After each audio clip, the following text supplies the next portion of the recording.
hormuud waxaa la aasaasay 2002 ayaa waxaa isu yimid 283 shareholder oo ka tashanaya siday u sameyn lahaayeen shirkadda hormuud loogu talagalay inay ka shaqeyso Central and South Soomaaliya. Maanta oo ah 2022 waa sanad guuradii 20aad ee shirkadda Hormuud Telecom oo ay ka duwan tahay maantay maalintii la aasaasay iyo maalmo badan oo ka dambeeyay.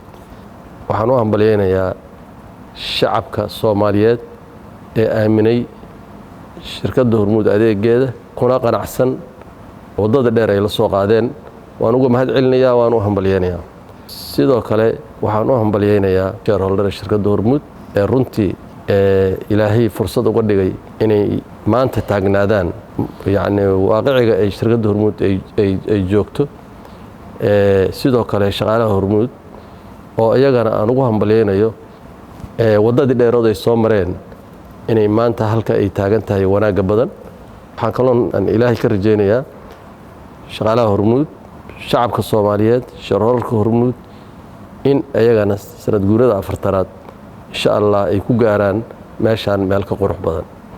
intii maanta aan la joogin ilaahay oofsadana waa u duceynayaa Allah u naxariisto.